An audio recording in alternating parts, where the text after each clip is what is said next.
This podcast is sponsored by Horizon Therapeutics. Hyperammonemia caused by an underlying metabolic defect, such as a urea cycle disorder, requires a high degree of clinical suspicion. Untreated hyperammonemia can lead to permanent neurologic injury, coma, or death.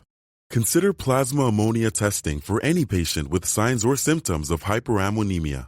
To learn more, visit ucdincommon.com. Hello, and welcome to the Society of Critical Care Medicine podcast. I'm your host, Dr. Pamela Peak. Today, we'll be talking about hyperammonemia and underlying causes of elevated ammonia, such as urea cycle disorders, or UCDs, in the critical care setting. I'm joined by Dr. Anna Kaisa-Niemi, an MD, PhD, who is a neonatologist and associate professor at Rady Children's Hospital in San Diego, California. I'm also joined by Isaac, who will be discussing his experiences as a patient. Welcome, everyone. Before we start, Dr. Niemi, do you have any disclosures to report? I do not have any disclosures. Thank you very much. I want to start with an overview of the podcast. What are the learning objectives? Well, the listener will have an improved understanding about the risks of unrecognized hyperammonemia involving patients with undiagnosed metabolic disorders. This podcast is needed because untreated hyperammonemia can cause irreversible neurologic damage, coma, or death. Therefore, a high level of clinical suspicion is necessary to quickly recognize and implement emergency interventions for hyperammonemia in the acute presentation of UCDs. Learners need improved recognition of hyperammonemia and awareness about the diagnosis of underlying causes of elevated ammonia, such as urea cycle disorders, in the critical care setting to optimize early management and improve patient prognosis and outcomes. What are the knowledge gaps that the podcast will address? Learners are unaware about the risks of unrecognized hyperammonemia, which include irreversible neurologic damage, coma, or death. Further, critical care listeners may misattribute the signs and symptoms of hyperammonemia to more common causes such as sepsis and intoxication, and infrequently test for ammonia in admitted patients. All right. Now, with that said, we have two panelists, Dr. Niemi as well as Isaac. Isaac, I'd like to go to you first, and I'd like you to share with everyone how old you are. Hi. Currently, I'm 27 years old. Okay. And what do you enjoy doing? What are you doing right now with your life? Well, currently, I'm trying to get through my basic college right now, and I'm trying to go for hopefully a AA that I can eventually go into video game design so that I can be ahead of my own design company. So I'm trying to study the basics, like basic programming, basic team management, basic lead, and all that, and hopefully find a program that can fit that sort of thing. Oh my gosh, I'm just exhausted listening to you. All right, let's go to the UCD. What type of urea cycle disorder do you have? OTC, which is ornithine transcarbonate deficiency. Okay, and how old were you when you were first diagnosed? Around 8. 8 years old, and we're going to be getting into your experience with this. Dr. Niemi, tell us why you have this professional interest in hyperammonemia and the UCDs. It started from medical school already. So when we learned about the urea cycle and how it works, that it detoxifies ammonia to urea. For me, I like pathways in general, metabolic pathways, that was something fascinating. And the fact that you can actually treat those conditions and there's step by step, it's like a detective diagnosis. So for me, as soon as I heard of those in medical school, that was something that, okay, that's what I want to do in my life, like focus on hyperammonemia in metabolic disorders. So that guided my career pathway, that I went to pediatrics and then specialized in clinical genetics and then metabolic genetics to focus on the hyperammonemia and other metabolic disorders. But as I was going through residency, I realized that I really liked the ICU setting, working at the bedside with the critically ill babies or children. So at some point in metabolic genetics, I decided that I would switch to neonatology. And so I did a neonatal fellowship, and then I'm working in the neonatal ICU. In addition to other critically ill newborns, I can take care of babies with hyperammonemia at the bedside. So it's kind of guided my whole career choices. Good heavens, that was one heck of a lecture on that cycle, on that pathway. It really affected you in such a wonderful and positive way, and we're all benefiting from that. Would you please provide a high-level introduction of the urea cycle disorders and the impacts due to elevated ammonia? And this really includes patients of all ages. Yeah, so urea cycle disorders, there's a defect in the urea cycle. There's a few different urea cycle disorders, and they kind of all almost lead to a similar outcome with hyperammonemia if untreated. So the role that urea cycle in our body is to detoxify ammonia, ultimately through various steps to urea, or BUN, as we know in the ICU setting in the laboratory results, to BUN, which is then excreted in the urine as a non-toxic form. And this ammonia in our body comes from bacterial gut metabolism. It comes from muscle breakdown and turnover. It comes from the food that we eat, high-protein food. So it's important to detoxify the ammonia. That's a side product of our metabolism. And if there's a block in the urea cycle, then ammonia level rises. And the ammonia itself causes the symptoms. In babies, the impacts are overall, they become lethargic because it affects the brain. That's the main symptom. They become tired, lethargic, vomiting. And if it's elevated for too long, it can cause permanent brain damage and developmental delays in babies and children. In adults, some urea cycle disorders do not present until adulthood or not diagnosed in adulthood. Prolonged level of ammonia can cause differences in mental status changes, but overall the impact in the long term could be psychiatric conditions or issues in executive function or mental function overall if it's untreated for a long time. So there's a big impact into the mental ability of children and adults. So that's why it's important to diagnose and treat early. Excellent. And we'll be getting into that in more detail in a moment.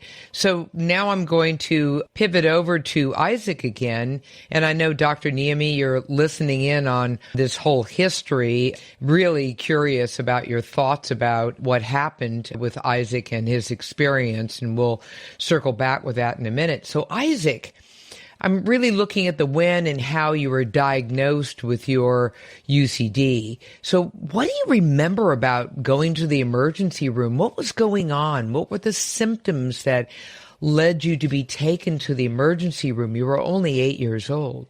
Okay, so I'm just going to tell you here and now, I have no memory whatsoever of that trip to the hospital because my memory got wiped from 8 before. So all this is going to be secondhand accounts I gathered from my family. So, all right, that's totally fair. We love that.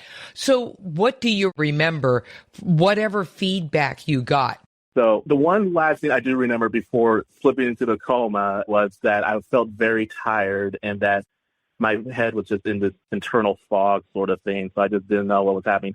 Apparently my mom and dad said on the way over, it was around December of 2003, after my grandma, love her, bless her, but she had us basically go on an extensive hike as a family outing and then eventually had this huge feast for Christmas and all that. So after that, on top of stress, heat, and all that protein, made it so that all this happened and one after the other. And I kind of just passed out because of that. And from what I could tell, when I was being airlifted to a hospital, apparently I was not only incoherent, but I also said at one point, apparently I was blind. But I don't remember anything about that. All right. Wow. That sounds like an extraordinary experience. Do you remember anything about going to the emergency room? In other words, you were airlifted, so you're obviously in a very critical care setting. What do you remember about any of that? Sorry, but none at all. Like I said, all of this is going to come from secondhand account. Basically, ever since the coma, anything earlier than 8 or 8 itself has been basically reset in my head. Okay, that's not a problem. So you don't really have any memory yourself of what happened in critical care and the physicians who were surrounding you? I do have notes about how the doctors handled it, yeah. Okay, let's go to that place, to where the doctors handled it. Apparently, when we got to the ER, some medication that they gave me to try to stabilize me or all that apparently made the situation worse and made me get even iller as a result. So I had to go to another ER that had better care and better doctors because my situation was getting worse and worse because people were apparently misdiagnosing as a result of all this because I was apparently entering what they called hyperammonemia. And do you remember what the original diagnoses physicians think you had? Well, some guessed that was probably Ray's syndrome or meningitis, and they tried to treat for that, but that again made it worse. So they thought it was Reye's syndrome and some problem with your brain like meningitis, maybe an infection. So how did you finally get diagnosed? Well, it took a pediatric neurologist to randomly guess it from one class he took in college because he thought that the symptoms looked familiar from one random thing he studied back in his college days. And thank God he did because he guessed correctly and he managed to help before all that. We still didn't know what it was, so it wasn't diagnosed. But because of his guess, I think I managed to live through that. I see. Very good. How long were you in the hospital? Do you remember? I think about a week, maybe a week and a half. And when you said you don't remember much and you were pretty comatose and out of it and back and forth, when did you actually regain consciousness? I regained consciousness. Unfortunately, I don't have a specific date, but I think it was maybe a week or so after I fell into a coma because I know the coma was at least a week. That is an extraordinary journey for you, Isaac. And needless to say, you were quite fortunate to get that diagnosis. And I'm going to pivot now to Dr. Niemi. What do you think of this story that Isaac just said? It's unfortunate that hyperammonemia is something that is often initially missed because there's a lot of other conditions that may mimic the symptoms like mental status changes, coma, lethargy, tiredness, brain fog. He said he felt foggy in his brain before he passed out. So those are the kind of symptoms that want to make you think about elevated ammonia. Similar symptoms can happen in other conditions like meningitis or liver failure or a brain bleed or seizures or intoxications from medication. So a lot of the times the other reasons are more common. So that's where emergency room or ICU physicians often first check, even though just thinking about hyperammonemia and checking an ammonia level is something that can be done. So it's interesting story that you had, Isaac, and it's sort of a typical that it takes a little while to get a diagnosis, especially if a physician has never seen hyperammonemia. And it is often that way because it's pretty rare. But once you've seen it once and you've diagnosed once, you never forget it. So I bet that neurologist will probably never forget that and always remember to check ammonia with mental status changes. So it is often misdiagnosed initially and there's a delayed diagnosis. So that's extremely helpful. Interestingly, is there a difference between admitted children and adults? Is there a different manifestation when they first are admitted? Yes, so there's a sliding scale from neonatal to toddlerhood to childhood to adolescence and adulthood. But overall, if you take both ends, like neonates, newborns, and young adults or adults, the neonates, the symptoms can be very specific. Newborns can't really tell they have a headache or they feel tired, or as the ammonia level rises, their ability to feed becomes less. They become more lethargic or tired. They may start vomiting. The ammonia causes brain swelling. So it's very nonspecific symptoms. Vomiting, tiredness, lethargy, that could be a lot of things in a neonate. Sepsis or infection, brain bleed, seizure, so many different things. Adults may often complain of headaches, especially after high-protein meals such as Thanksgiving, Christmas, or some pizza outing. Headaches or foggy brain, or present with mental status changes after some feast, and some psychiatric symptoms. Some present with psychiatric symptoms, chronic mild hyperammonemia after high-protein meals, and it affects behavior. But the symptoms can be very nonspecific again in adults. Many other more common reasons that can cause these symptoms. But it's more of we just need to think about hyperammonemia to be able to check it. What is the window where a person like Isaac is in coma. How long do they have before they begin to manifest more permanent damage? So he was fairly much out of it for about a week, according to his history. And does that also change between children and adults? That's hard to say that every patient's vulnerability is individual. I've seen babies that have had very high ammonia level of 3,000 and they are thriving school-age kids or toddlers. The important thing is duration of hyperammonemia. In newborns, it's generally several hours or days of very high ammonia. And then adults also, it's chronically happening, these similar episodes. Again, I don't really have a good timeline for adults, but it is the longer the duration, the more effects they are. But every person is an individual. If you have a complete deficiency of some urea cycle enzyme, typically the elevation of ammonia is more higher and it's more severe. If you have a partial deficiency, the elevations may be milder and then it is less severe. And I'm glad Isaac is thriving right now, going to school and studying to do video games and things that I think everybody is an individual person. But generally, especially in infants, the higher it is, the longer it is. And the length of it seems to be the most important thing. Excellent. And for our critical care peers, what lab assessments might you have ordered to verify your suspicion if you see someone like Isaac, say, for instance, enter the critical care arena? So the first thing is think about hyperammonemia. So if someone has mental status changes, neurological changes, lethargy, sleepiness, just thinking about hyperammonemia and ordering ammonia levels, that will give you the diagnosis of hyperammonemia. And when you order ammonia, it should always be sent, meaning rapidly on ice, so that there's no false elevations. If the ammonia blood sample tube sits in a room temperature for an hour, it'll be for sure elevated, but then it could be falsely elevated. So it should be always sent stat on ice. And it's an easy, quick, rapid test. It's not a complicated genetic test. It's available in every single hospital. So any emergency room doctor, ICU doctor can easily order it as long as you think about it.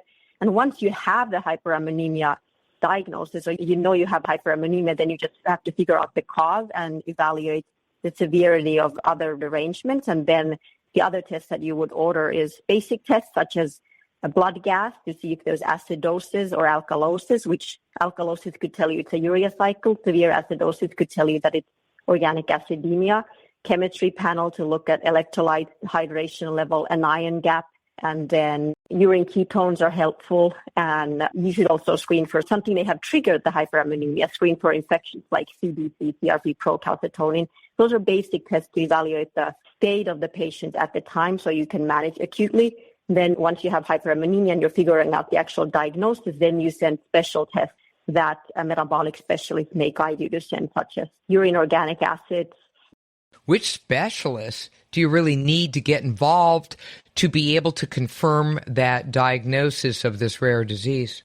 There are several specialists that will be involved in the care of these patients in the long term, but in the acute phase to help with the diagnosis, management, evaluation, metabolic geneticists, or some clinical geneticists who are not necessarily specialized in metabolic, but they have enough experience. So metabolic geneticists is the key, and then also neurologists, especially if you're thinking about mental status changes, you may need to assess neurological status, EEG for seizures, those things. So metabolic geneticists and neurologists, those are the two important. But to diagnose, help with the diagnosis and management of the condition, that would be a metabolic geneticist. Excellent. That is incredibly helpful. All right, Isaac, it's your turn again. So here you now have this urea cycle disorder. You now know all about it. So what is your emergency plan? Obviously, you need to have something in place so that if you run into a problem, you may need to go to an emergency room or hospital. How do you know when you need to go? What are the signs and symptoms? And tell us what your plan is in general, like who's going to be going with you? Who have you shared this plan with? One most important thing is that you always have to have a letter of emergency sort of thing, where basically you have to have a letter stating what the genetic disorder is, what it does, the specifics of it, what not to give, because there are common medicines that hospitals and emergency rooms give out that are supposed to help regular people. But unfortunately for people with UCD, we have to specify in the letter anywhere on our body, like a band or something, a medical band, that we are allergic to certain types of medications. Do you have a medical alert bracelet on you or something? Yeah, a medical alert bracelet, a metal one that has the information on the back is usually what you're supposed to wear all the time so that doctors can understand you're not passed out because you're drunk or anything, but it's actually because of ammonia emergency. And have you shared all this with your family or roommates or however that works? It's definitely something that my family knows because my mother has it because obviously this is hereditary. So we have this plan for the whole family. My dad, fortunately, doesn't have it, but my dad knows exactly what to do. If either my mom or me gets into this situation, he's more than ready to sit down to the ER with either of us if something were to happen. But fortunately, we haven't actually had a situation like that. But we do have the plan in place so that the instant we show a sign of being too lethargic, being distant, having high ammonia signs and all that, that we immediately just get ready, grab the letter, and get down to the hospital and just be prepared to tell them what needs to happen. So you're saying that you really haven't had to go to the emergency room. You've been sort of watching yourself very carefully and following the lifestyle habits that you need to do to be able to stay out of trouble? Basically. Surprisingly and fortunately very prudent when it comes to actually following all this. And I was a very odd kid, so I didn't mind changing my diet all that much. So fortunately, we haven't had any situation where we needed to enact the emergency plan, but we do have it set up just in case. All right. And what's the basis of your diet right now?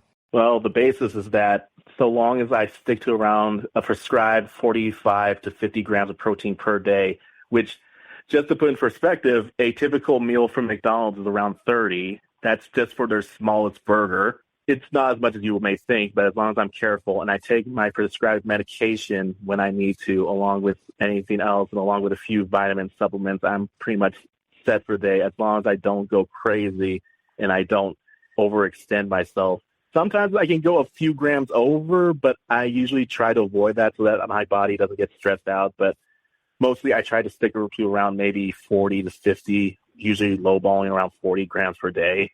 Very good. And good for you for sticking to that and knowing all about it and having that emergency plan in place.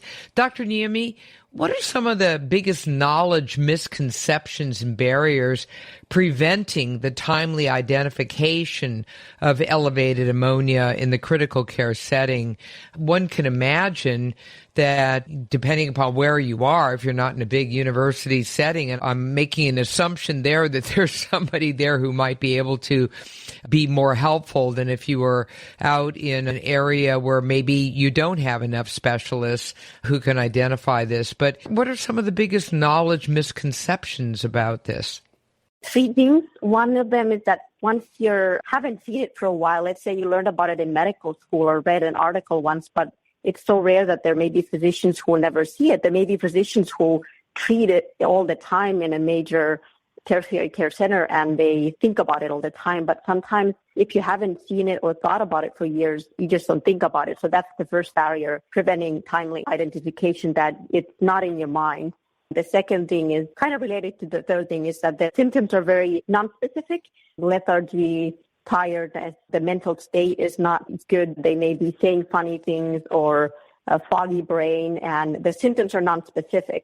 And the third thing is that the other causes of those symptoms are much more common, like infection, meningitis, liver failure. And I think Ira gave a perfect example is being drunk. So especially in adolescents, young adults and adults, if you're drunk, you could look similar at when you have hyperammonemia. So it often could be misjudged that this is a young adult or adolescent who is just drunk, and possibility of hyperammonemia is not even thought. So just to think about the possibility of hyperammonemia in someone and just order an ammonia levels that on ice. That's incredibly important to acknowledge. Isaac, what do you want clinicians who work in critical care to remember or learn from your situation?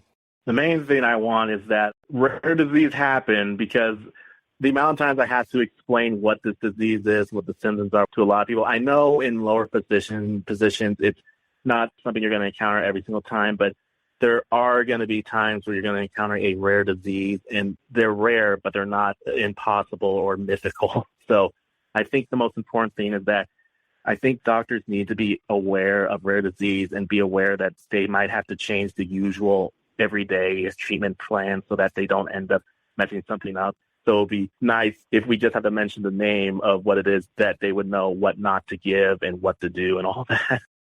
That's so terribly important, Isaac. And I think Dr. Niemi and I both agree that it's wonderful that you had the random luck to be able to be diagnosed as you were at that time. And I think that we're taking your words to heart, and that we hope that this podcast is going to be heightening the awareness of critical care physicians and teams out there to keep this in mind, because one never knows. Just as you said, it may be rare, but it happens. And so we have to be there for you. Can't thank you enough, Isaac, for your insights here. Dr. Niemi, if our listeners would like to learn more about hyperammonemia or any of the urea cycle disorders, where would you recommend that they look? There's several websites where one can learn about hyperammonemia diagnosis for professionals and families. So some of these are governmental, some of them are non-governmental. One of them is National Urea Cycle Disorders Foundation, nucdf.org. There's information about urea cycle disorders, and then there's site for medical professionals that includes a link to urea cycle consortium treatment guidelines, for example. Another one is checkammonia.com. There's also about how to recognize hyperammonemia, how to test for it. But obviously, if you don't think of hyperammonemia, you don't find these websites. But once you think of it, there's a lot of information.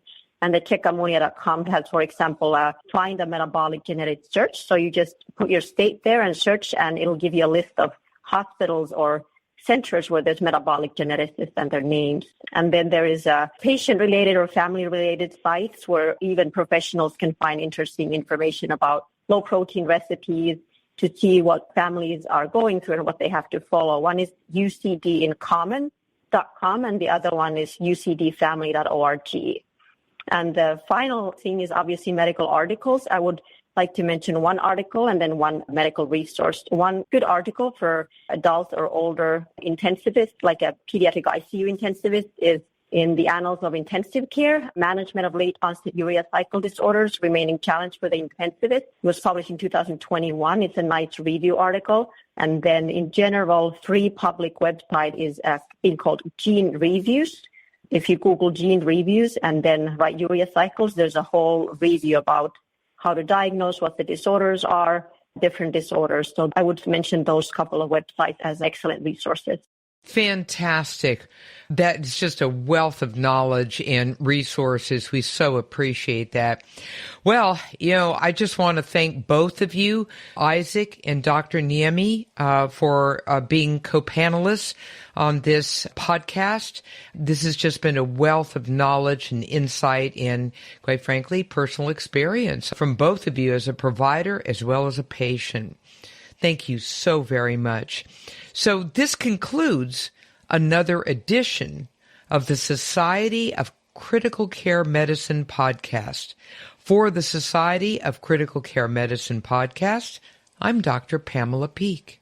This podcast is sponsored by Horizon Therapeutics. Hyperammonemia caused by an underlying metabolic defect, such as a urea cycle disorder, requires a high degree of clinical suspicion.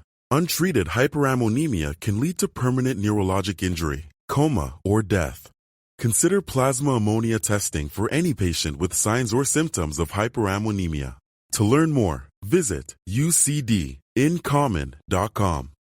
Pamela M. Peak, MD, MPH, FACP, FACSM, is a nationally renowned physician, scientist, expert, and thought leader in the field of medicine. Dr. Peak is a Pew Foundation Scholar in Nutrition and Metabolism and Assistant Professor of Medicine at the University of Maryland. She holds dual master's degrees in Public Health and Policy and is a fellow of both the American College of Physicians and American College of Sports Medicine. Dr. Peak has been named one of America's top physicians by the Consumers Research Council of America. She is a regular in-studio medical commentator for the national networks and an acclaimed TEDx presenter and national keynote speaker. Dr. Peak is a 3-time New York Times best-selling author and is a science and health advisor for Apple. The SCCM podcast is the copyrighted material of the Society of Critical Care Medicine, and all rights are reserved. Find more episodes at sccm.org/podcast. This podcast is for educational purposes only. The material presented is intended to represent an approach, view, statement, or opinion of the presenter that may be helpful to others. The views and opinions expressed herein are those of the presenters and do not necessarily reflect the opinions or views of SCCM. SCCM does not recommend or endorse any specific test, physician, product, procedure, opinion, or other information that may be mentioned.